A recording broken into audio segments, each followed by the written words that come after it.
The morning air was cold and still when Thomas Harper stepped through the iron gates of the palace.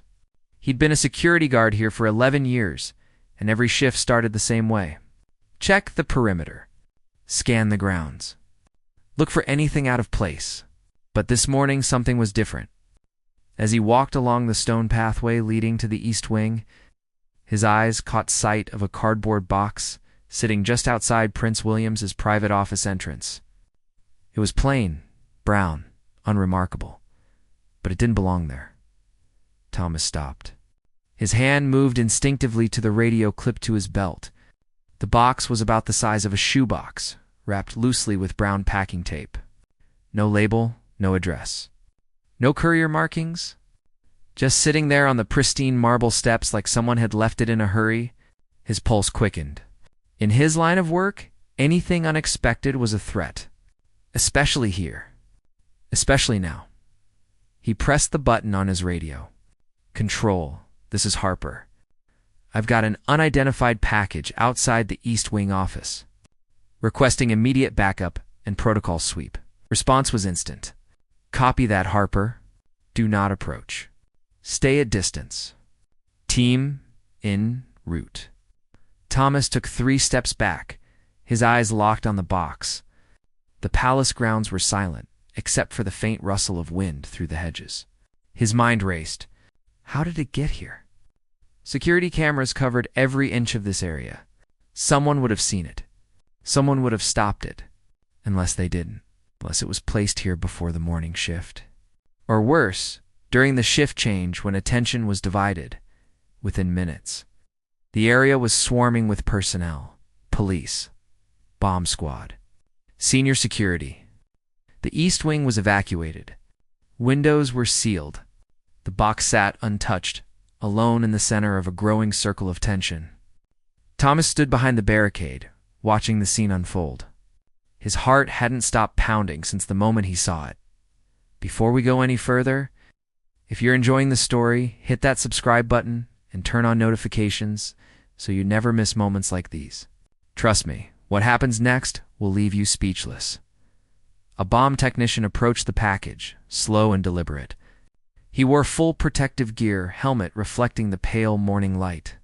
Every movement was calculated. The palace staff watched from behind reinforced glass. Thomas could see the tension in their faces. This wasn't routine. This was real. The technician knelt beside the box, examining it from every angle. He ran a scanner over its surface, then another. Minutes stretched into what felt like hours. Finally, the technician reached for the tape. Carefully, gently, peeling it back inch by inch. Thomas held his breath. The entire courtyard seemed to freeze. The bomb tech lifted the flaps, paused, then reached inside. When he stood up, his face was pale. He turned toward the command post and gave a signal, not the all clear. Something else. Something worse? The senior officer's voice crackled over the radio. We need Prince William's personal security now. Thomas felt his stomach drop. Whatever was in that box, it wasn't a bomb. It was something far more personal. Something that made even the most experienced officers look shaken. The technician carefully lifted an object from the box, holding it with gloved hands like it might shatter. From where Thomas stood, he couldn't see what it was. But he could see the reactions. The widened eyes, the exchanged glances, the sudden urgency. Within moments, the box and its contents were sealed in an evidence bag and rushed inside. The perimeter remained locked down. No one spoke. Thomas overheard fragments of conversation, words like threat, investigation, and family.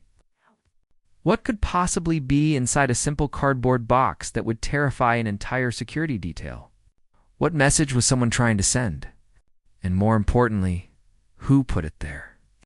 The palace remained on lockdown for 3 hours. No one entered or left the East Wing. Staff members whispered in corners, their faces tight with worry. Thomas was pulled into a private room for questioning. 2 officers sat across from him, their expressions unreadable. Walk us through everything, the senior officer said. From the moment you arrived, Thomas recounted every detail. The time, the location, the appearance of the box, how it sat perfectly centered on the step, as if placed with intention. The officers took notes, asked the same questions in different ways, searching for inconsistencies. There were none. Thomas had followed protocol exactly. "Did you see anyone near the east wing this morning?" the second officer asked. "No one," Thomas replied. "The grounds were empty when I started my rounds." "What about last night? Were you on duty?" "No, I came on at 6 this morning." The officers exchanged a look. Whatever they knew, they weren't sharing it. After 20 minutes, they dismissed him with a warning. "Don't speak to anyone about this. Not colleagues. Not family. Not friends. Understood?" Thomas nodded. He stepped back into the corridor, his mind racing. The palace felt different now, heavier, like a storm was building just out of sight. He made his way back to his post, but the image of that box wouldn't leave his mind. So ordinary on the outside, so terrifying on the inside, asterisk by midday, rumors had started to spread. Some staff claimed it was a letter. Others said it was photographs. A few whispered about something far darker. But no one knew for certain. The palace press office released no statement. The royal family made no public appearance. Silence blanketed everything. Thomas watched as investigators combed through security footage. They focused on the hours between midnight and 6 in the morning. Frame by frame. Camera by camera. He caught glimpses of the screens as he passed. Dark pathways. Empty courtyards. Then, at 4:47 a.m., a figure appeared. Just for a moment. Dressed in black. Moving quickly. The figure approached the east wing, placed something on the steps, and disappeared into the shadows.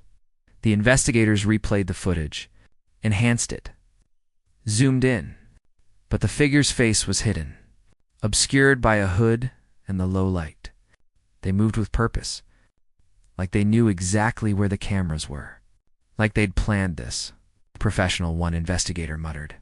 "Whoever this is, they know the layout." Thomas felt a chill run down his spine. This wasn't random. This wasn't some confused tourist or overzealous fan. This was calculated. This was a message. And the palace was trying to figure out what it meant before it was too late. By evening, the story had changed. What started as a security incident was now being treated as something else entirely. A personal threat.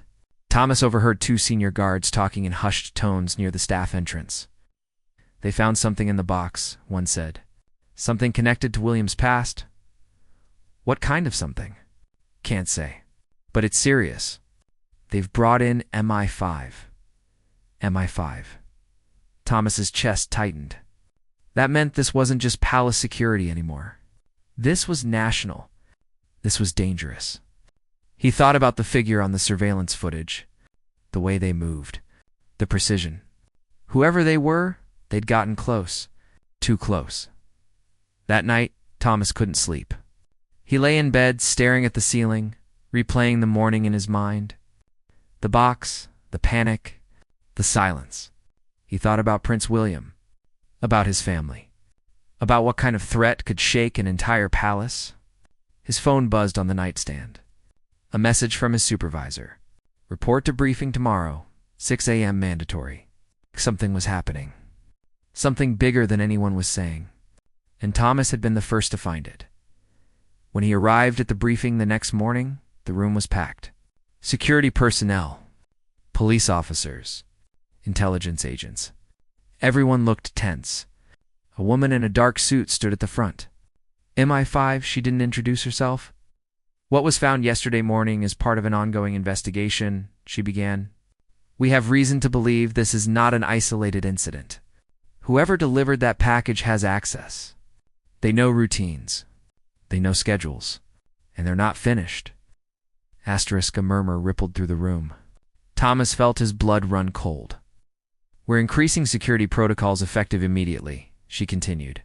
"All packages, all deliveries, all visitors will be subject to additional screening. No exceptions. We're also reviewing all personnel with access to the grounds in the past 6 months." Thomas glanced around the room. Everyone was a suspect now. even the people he'd worked beside for years. Trust had evaporated overnight. "What was in the box?" someone asked. The MI5 agent paused. Her expression hardened. "That's classified. What I can tell you is this. It contained a direct threat to the royal family. And it was personal." The room fell silent. Personal. That word hung in the air like smoke. This wasn't about politics or ideology. This was about revenge. This was about someone with a grudge. Someone who wanted William to know they could reach him. That they were close. Asterisk, the briefing ended with assignments. Extra patrols.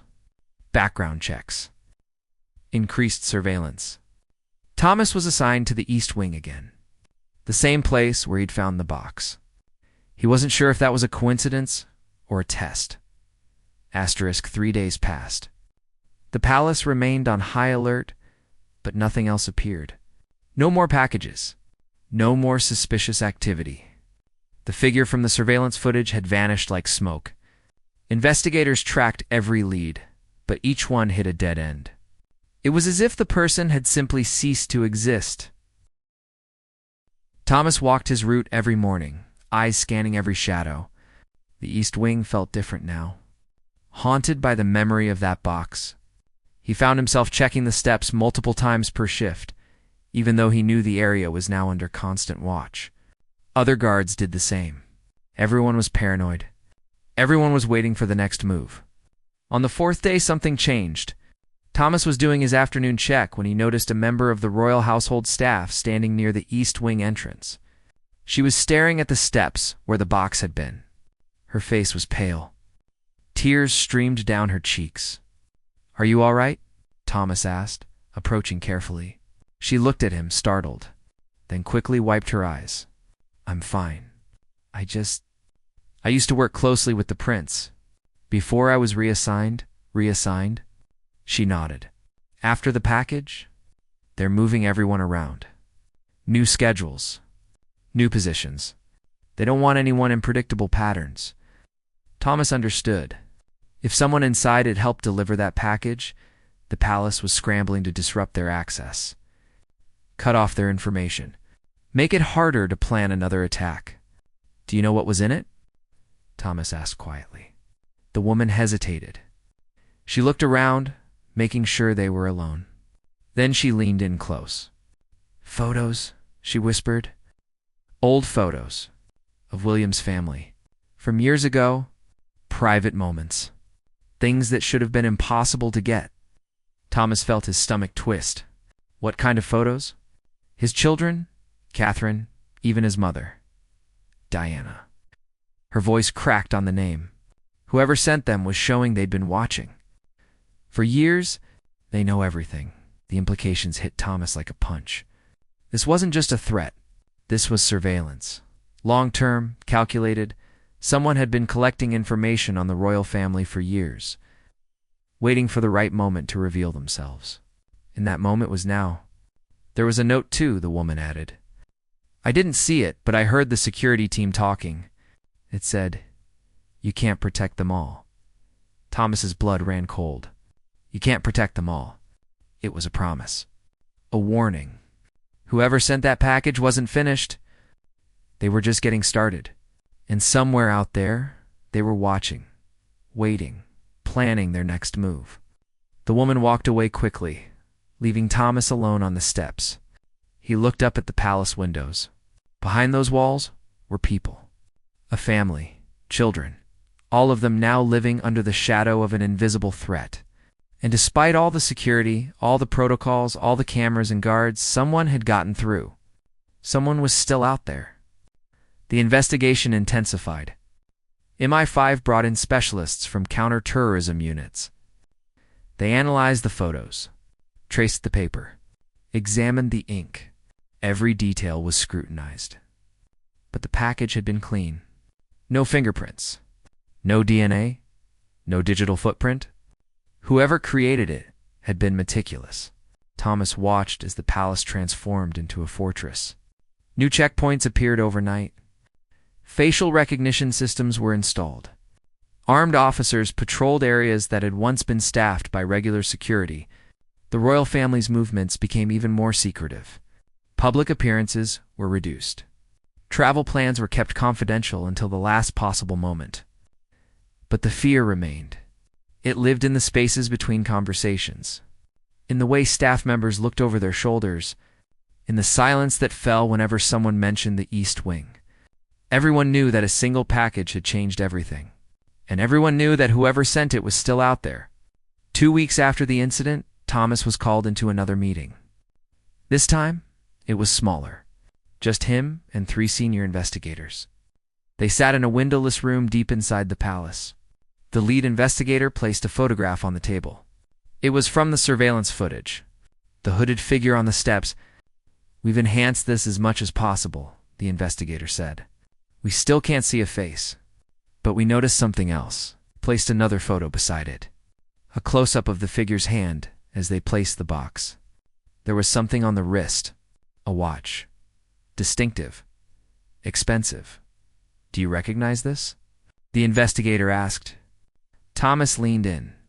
The watch had a unique design. Silver band. Dark face. He'd seen it before. But where? He racked his brain, scrolling through memories of every person he'd encountered at the palace. Then it hit him. "There's a contractor," Thomas said slowly. "Maintenance crew. I've seen him wearing a watch like that." Investigators exchanged glances. "Name? I don't know. But he's been here on and off for the past 6 months. Building repairs. I think he works for one of the approved vendors." Within hours, they had a name. Marcus Webb, 42 years old. No criminal record. Worked for a legitimate contracting company that had been servicing the palace for 3 years.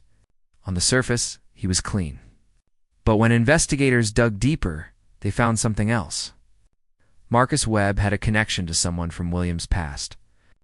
A former employee who'd been dismissed years ago under controversial circumstances. Someone with a grudge. Someone who'd been quietly building a network of information using Marcus as an access point. The photos in the package had been collected over years. Slowly, carefully, waiting for the right moment.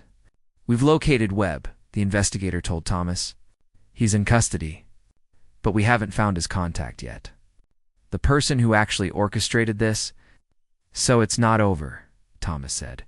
"No," the investigator replied. "It's not over."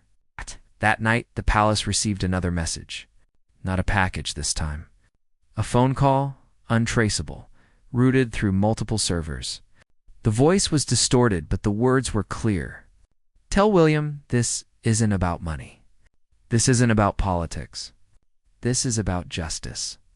For what his family did, and I'm not finished." The line went dead. Investigators scrambled to trace it, but it was useless. Whoever was behind this knew exactly how to stay hidden. They'd planned every step, and they were still several moves ahead. The palace went into full lockdown that night. The royal family was moved to a secure location. No one knew where. Not even most of the security staff. Thomas stood on the steps of the East Wing, staring at the spot where it all began. The moon was high. The grounds were empty. But he couldn't shake the feeling that somewhere in the darkness, someone was watching, waiting for their next opportunity. The threat was real. The danger was present. And despite everything, they still didn't know who was behind it all. 3 months later, the palace was still on edge. Marcus Webb had been charged with trespassing and conspiracy, but he refused to give up his contact. The person pulling the strings remained a ghost. The investigation continued, but leads grew cold. Security stayed tight. The royal family remained cautious. Life went on, but nothing felt the same. Thomas walked his route every morning, just like always. But now he looked at everything differently. Every package, every visitor, every shadow. The innocence of his job was gone. He'd seen how quickly safety could be shattered, how close danger could get. One morning, as he passed the East Wing, he noticed something. A single envelope tucked under a stone near the steps. His heart stopped. He pressed his radio immediately.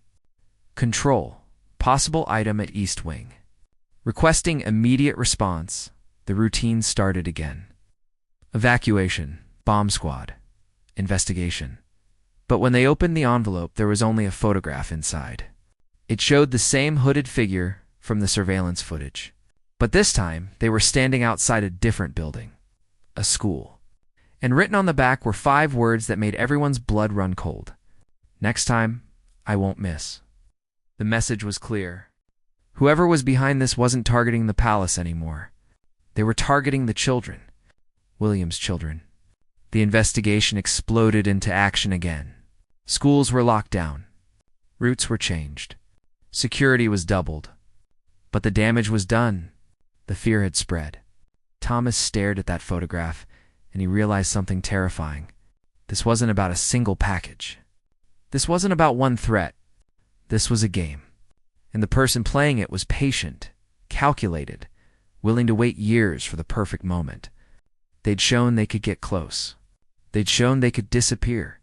And now they'd shown they could strike anywhere. As he stood there on those marble steps, Thomas understood that the real horror wasn't what had happened. It was what was still coming. Because somewhere out there, in the shadows of London, someone was watching. Someone was planning. And next time, they might not just leave a package. Next time, they might not leave at all.